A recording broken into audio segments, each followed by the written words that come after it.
All right, are we recording? Because I want to make my joke. So this is gonna surprise you, Chris, but I've actually never had any formal tennis training. Really? That was my joke. Did you work all night on that one? Yeah. Welcome back to 100 Days. So on day 73, we ditched the coaches and experts and just went to play some tennis at the local Jewish community center. Guys, I am not a great tennis player. Just like the pros, we warmed up for a little bit before launching into our first set. I don't know if you remember my serve, Chris, but it is a thing to behold. I reeled off 2 early game victories and was feeling pretty confident, but then Chris remembered how to serve. I'm gonna rain the thunder down right here. I'm waiting for it. Ah, great shot.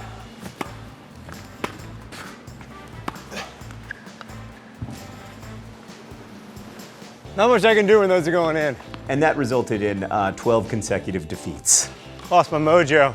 But I didn't mind much. We had a great time. The only problem was that because we were so bad at tennis, the rallies were very short. I don't think it was probably as aerobic as it is for, like Andre Agassi or Pete Sampras or Steffi Graf. By the way, my tennis references show my age. Tennis for me ended around 1999, except for Serena Williams. I have never had any formal tennis training. I don't know if I told you guys that already, but this is all like pure intuition. All in all, this was not as fun for me as ping pong because I'm better at ping pong. Plus, when you hit the ball way off the court, which I've done a few times in my career, you don't have to go so far to chase it down in ping pong. I mean, there's 2 ways they can shoot this, the way that makes us look like heroes and the way that makes us look like fools. It's a lot easier to do it one way than the other. Yeah, so I mean, one of the things I think that will surprise the viewers of this show is that I've never actually had any formal tennis training. You take different things from different tennis professionals and you put it all together, and that's how you get my tennis game. Majestic. Yeah, no, it was something else. When you get your first serve in, you are essentially unstoppable. But I really have no technique. I don't have any idea what I'm doing. Like, I'm sure people who know tennis will see how I'm doing and be like, what is he doing? All I do is just throw it up and hit it as hard as I can. So in the end, when it comes to racket sports, Chris and I are tied. I'm slightly better at ping pong, he's slightly better at tennis. I feel like you could have done that every time. After our match, we had 5 minutes left in our court rental, and Chris and I jokingly discussed doing suicides, and then we did them. That was self-directed too. That was just 2 guys wanting a little more. Yeah. Wanting to push the envelope a little harder. If you have an hour to exercise, you should use the hour. That's how I feel at this point. I mean, it's better to use the hour than it is to knock off early.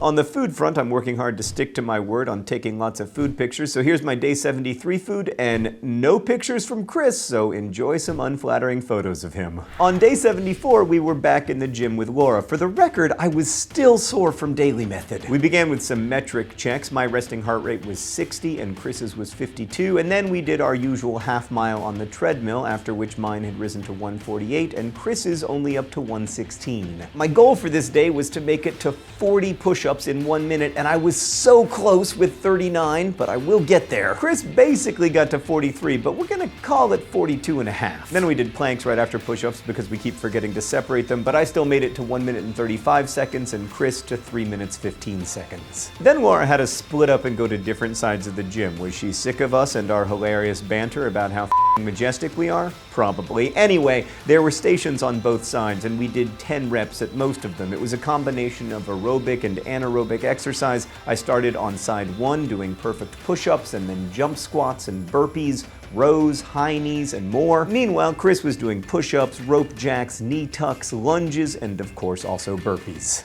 After 10 minutes, my heart rate had risen to 158. Chris's was at 130. That's pretty high for me, so Laura was keeping a close watch on mine, but Chris's heart rate is always bizarrely low. So then we switched sides. Chris was not a fan of these hurdles. It's not his fault that he's so tall. This workout was really hard in general because there were no breaks. It was just 10 straight minutes of very difficult work, and I was just barely able to finish each side. I was really at my limit the whole time. And then we had to do each side again, but the first time was for 6 minutes and the next for 4 minutes. I mean, my shoulders were exhausted, my core was exhausted, but I came into that day with all these work stresses pinging around in my mind, and an hour later, They weren't bothering me anymore. That's kind of the miracle of exercise for me. Like, I would rank this workout in my top 5 hardest of 100 days so far, but I was grateful for it. At the end, we tested our forward folds. Chris is now 1 3/4 inches from his wrist to the floor, and I'm 10.5 inches away from my toes, so still some work to do. Here's some of my food from day 74. We did go out this evening, so I had some beer, a grilled chicken sandwich, and mini pretzels,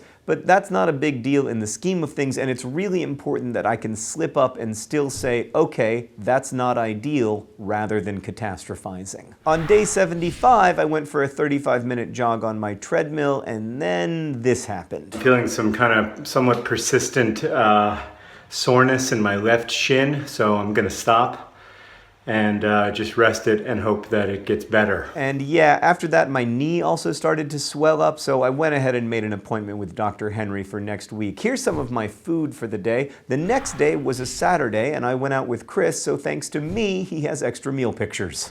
He's also keeping up with his self-directed exercise and went on a 5-mile run. In general, aside from my leg, I feel great. My body hasn't felt this good maybe ever, certainly not since like 7th grade. In the last couple weeks, I've become really aware that for most of my life, I've thought of my body as an antagonist to myself. When I was in high school, that manifested itself in behaviors that were destructive to my body, like smoking cigarettes. And then as I got older, I just tried to ignore my body as much as possible, but now I find myself feeling like my body isn't the enemy of myself, it's part of myself. And that's weirdly liberating for me because I don't feel so stuck with it. I'm still meditating and I still feel about it, but maybe it's working because mental health-wise I continue to see big progress. This week was pretty relaxing and I could really focus on myself. I have definitely learned in the last 75 days that no matter how much I exercise and meditate, if I overextend myself with work and other obligations, I'm going to pay the consequences. But this week I didn't do that, which also had consequences, just good ones. I read recently that instead of saying I don't have time for that, you can think of it more as that's not a priority for me right now, because that's what I don't have time really means. You know, it means you're prioritizing other things. I don't want to put myself in a situation where I don't have time to meet the basic needs of my health. Of course, I also want to prioritize time with my family, and work has a way of making itself into a priority, but I can't do any of those things well if I'm not healthy. And I really feel like in these last few weeks of 100 days, I will be most successful if I can prioritize nutrition the way I'm currently prioritizing exercise. Thanks for watching. I'll see you on day 77.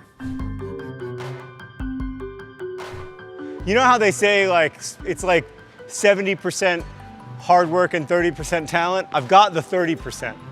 It's the 70% I'm working on.